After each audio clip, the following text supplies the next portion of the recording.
ela não vai conseguir fazer uma determinada função. Ela até pode fazer, mas ela vai fazer com muito mais dificuldade, gastando muito mais energia, ou até mesmo não conseguindo concluir essa atividade. Agora, com enzima, a gente tem aí um processo muito mais rápido, menos árduo e gastando muito menos energia, tá? Só que tem algumas características dessas enzimas, né? A principal característica delas é que elas podem sofrer um processo de desnaturação, ou seja, elas podem se desestruturar, e aí, se elas se desestruturarem, elas perdem a atividade delas, elas não conseguem funcionar de maneira correta. Elas são altamente específicas, ou seja, elas só funcionam para uma coisa específica. Então, a gente diz que elas têm substratos específicos. Então, se uma enzima só funciona fazendo a degradação da proteína do leite, ela só vai fazer aquilo ali. Ela é específica para aquilo ali, ela não vai fazer mais nada, tá? Isso dá uma capacidade dela ser altamente especializada. Só que, além disso, ela tem uma outra característica. Ela tem, as enzimas, algumas, têm a capacidade de se autorregular. Então, é como se fosse o nosso STF. Eles mesmos criam regras para eles mesmos, né? Ou os nossos políticos lá do Senado criam regras para eles mesmos, nossos deputados criam regras para eles mesmos, né? Então, é como se as nossas enzimas funcionassem iguais a esse pessoal aí. Elas têm a capacidade de criar regras para elas mesmas, se autorregularem, tá? E, além disso, a gente pode ter enzimas tanto dentro quanto fora das células, tá bom?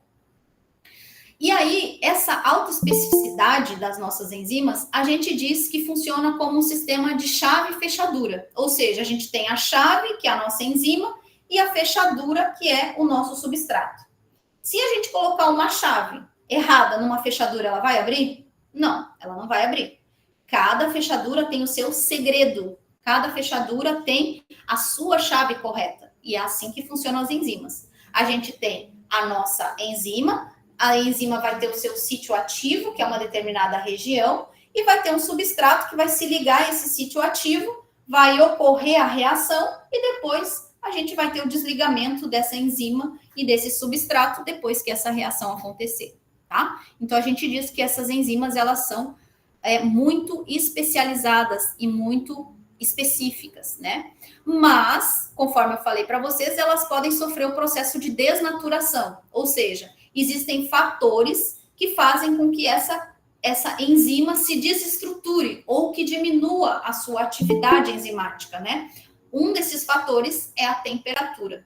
Então, nesse gráfico, vejam aqui que a gente tem uma parábola onde a gente tem uma velocidade máxima e uma temperatura ótima, ou seja, essa enzima trabalha nessa temperatura de maneira excelente. Quando a gente diminui essa temperatura, ó, aqui nesse gráfico, ela trabalha, mas trabalha numa velocidade mais lenta. E aí, quando ela atinge a temperatura ótima para ela trabalhar, ela é, ó, 100%, como a gente fala lá no sul, ela funciona extremamente bem. Quando a gente aumenta a temperatura, acontece a mesma coisa, ela diminui a sua atividade enzimática.